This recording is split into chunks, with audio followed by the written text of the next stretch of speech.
Hello friends, welcome to SSC coaching centre. दोस्तों, गणित के बहुत ही बेहतरीन क्लास रहेगी। वही प्रश्न है जो बार बार पूछे जाते हैं। तो चलिए स्टार्ट करते हैं। पहला प्रश्न है, निम्नलिखित प्रश्न में प्रश्न चिन्ह के स्थान पर क्या आएगा। आपके पास ये प्रश्न है, ठीक है।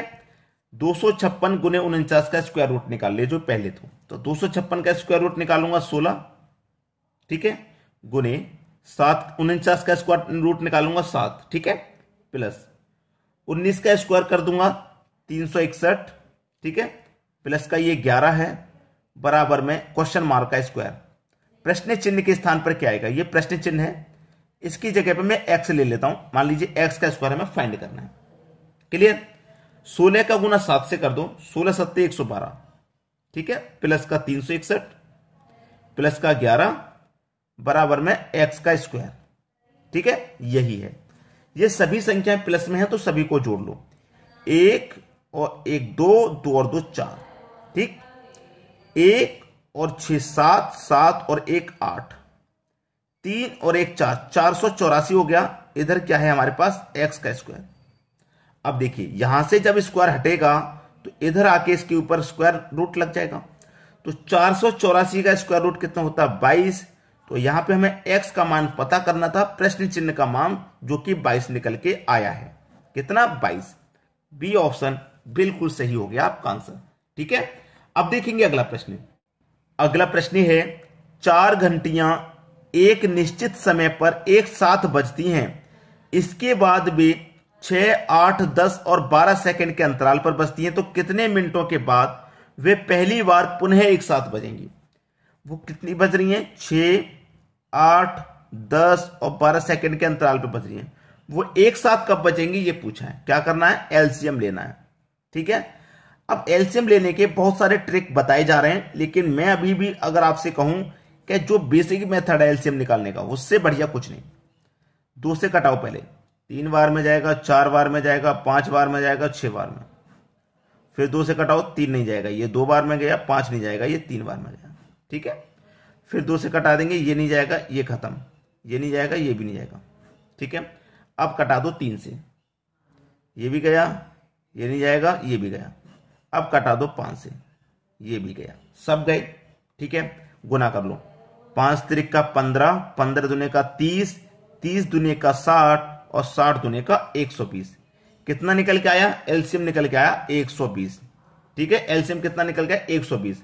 अब ये सेकंड वाला था ना, तो सेकंड के अंतराल पर बचती है। 120 सेकंड का मतलब क्या हो गया, 120 सेकंड निकल के आया, इसका मतलब क्या हो गया, 2 मिनट। 120 सेकंड का मतलब क्या हो गया, 2 मिनट। खत्म प्रश्न। पहला ऑप्शन बिल्कुल सही, 120 निकल के आया, 120 का मतलब होता है 2 मिनट, ठीक है। तो पहली बार वे पुनः एक साथ कब बजेंगी, 2 मिनट के बाद बजेंगी। खत्म हो गया, क्लियर। अब देखेंगे अगला प्रश्न। अगला प्रश्न है, 1000 से छोटी ऐसी कितनी संख्याएं हैं 21, 35 और 63 से पूरी तरह विभाजित हो। 21, 35 और 63 से पूरी तरह विभाजित हो। क्या करेंगे, एलसीएम ले लो। सबसे पहले 2 से तो कोई संख्या नहीं कट रही, 3 से ही कटा लेंगे। 3 7 21, 35 नहीं कटेगा 3 से 21 बार में कट गया ये, ठीक है। चलिए फिर से 3 से कटा लो, 7 नहीं कटेगा, 35 भी नहीं कटेगा, 3 7 21 गया। अब 7 से कटाइएगा, 7 एकम 7, 7 पंजे 35, 7 एकम 7, 5 से कटा लो, सब खत्म, ठीक है। चलिए 5 7 35, 35 का गुना कर दूंगा 3 से तो 105, और 105 का गुना कर दूंगा 3 से तो ये हो जाएगा 315। कितना निकल के आया, 315। इसका मतलब 315 तो हमारी कटेगी, एलसीएम मेरा 315 है। 21, 35 और 63 से 315 कट जाएगा, 315 कट जाएगा। लेकिन 1000 से छोटी ऐसी कितनी संख्या है, 1000 से छोटी कितनी संख्या ऐसी आएंगी जो 21, 35 और 63 से कट जाएंगे। तो 300 पहली संख्या होगी 315। अब जो भी संख्या होगी वो इसके गुणज में होगी जो कि कटेगी। तो पहले इसका 2 का गुणज कर लेता हूं, 2 पच्चे 10 का 0, कैरी का 1, 2 1 कम 2, कैरी का 1, 3 हो जाएगा, 2 त्रिक का 6। दूसरी संख्या हो गई 630, जो 21, 35 और 63 से कटेगी। लेकिन हमसे पूछ रहा है कि 1000 से छोटी, 1000 से ऊपर नहीं जाना। अब यहां पे मैं क्या करूंगा, एक और चेक कर लेता हूं। 2 से गुना किया तो 630 आ गया। अब मैं क्या करूंगा, 3 से गुना करके देख लेता हूं। गुने 3, 3 पंजे 15 का 5, ठीक है, कैरी का 1, 3 एकम 3 और कैरी का 1 4 हो जाएगा, 3 त्रिक का 9, 945 भी कटेगा क्योंकि ये 1000 से छोटी है। 1000 से ऊपर चले जाते तो नहीं कटता, लेकिन 1000 से छोटी पूछ रहा है ना, तो 945 1000 से छोटी है, जो कि 21, 35 और 63 से कट रही है। सबसे पहली संख्या 315, फिर 630 कटेगा, फिर 945 कटेगा। तो 1 2 3 कितनी संख्याएं ऐसी जो कट रही हैं? 3 संख्याएं हैं। पहला ऑप्शन सही हो गया। क्लियर सभी को? अब देखेंगे अगला प्रश्न। अगला प्रश्न है 3 संख्याएं 3:4:5 के अनुपात में हैं और उनका एलसीएम 2400 है, तो उनका एचसीएफ क्या है? ठीक है, देखिए 3 4 5 संख्या कितनी हमारे 3 4 और 5 है, ठीक है। इनका हमें एलसीएम निकाल लेना है। 2 से कटाऊंगा 3 नहीं कटेगा, 2 बार में कट गया 5 नहीं कटेगा, फिर से 2 से कटाऊंगा 3 नहीं कटेगा, 2 खत्म 5 बचा, 3 से कटाऊंगा 3 खत्म 5 बचा, और 5 से कटाऊंगा सब खत्म। 5 त्रिक का 15, 15 दूने का 30, 30 दूने का 60, एलसीएम निकल के आ गया 60। अनुपात में जो संख्या थी हमारी 3 4 5, उनका मैंने एलसीएम निकाला 60 आया, और रियल में एलसीएम दे रखा है 2400। रियल में एलसीएम कितना है भाई? 2400, ठीक है, रियल में एलसीएम 2400 है। अब देखिए, अगर मैं कहूं कि ये मेरा 60x मान लो, तो इसके मान में कोई फर्क आ जाएगा? कोई फर्क नहीं आएगा। 60x मान लो, चलिए चाहो तो मत मानो, कोई बात नहीं, वैसे तो मान लेते हैं। जैसे कि मैं आपको बताऊं, मेरे पास अनुपात था 3 संख्याओं का 3:4:5 था, तो मैं इसे 3x मान लूं, इसको 4x मान लूं, इसको 5x मान लूं, इसके मान में कोई परिवर्तन आएगा? कोई परिवर्तन नहीं आएगा। आएगा क्या? अब इनका मैं क्या करूं? एलसीएम ले लूं, तो इन तीनों का एलसीएम कितना आ जाएगा? मेरे पास 60x ही तो आ रहा है, 60x, और जबकि रियल में एलसीएम कितना है? 2400 है, ठीक है।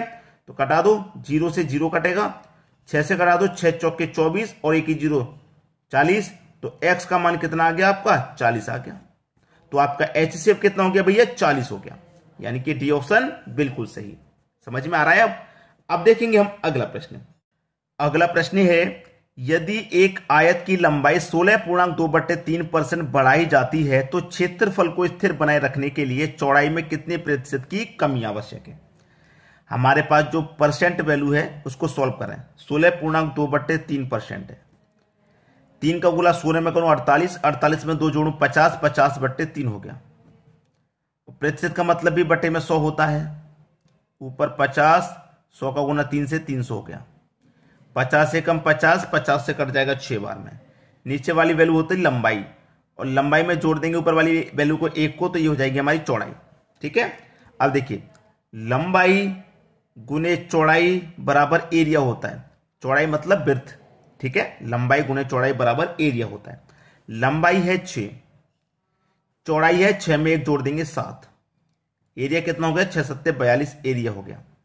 अब उसने बोला है कि क्षेत्रफल को स्थिर बनाए रखने के लिए, क्षेत्रफल को स्थिर रखना है, क्षेत्रफल 42 है तो 42 ही रखना है, स्थिर रखना है, तो चौड़ाई में कितने प्रतिशत की कमी आवश्यक है? चौड़ाई में यानी वृत्त में, वृत्त में कितने की कमी आवश्यक है? वृत्त में अगर मैं 1 की कमी कर दूंगा तो 6 हो जाएगी वृत्त, तो फिर लंबाई कितनी हो जाएगी? 7, 7 6 42, क्योंकि एरिया को स्थिर रखना है तो ये 42 ही रखना है।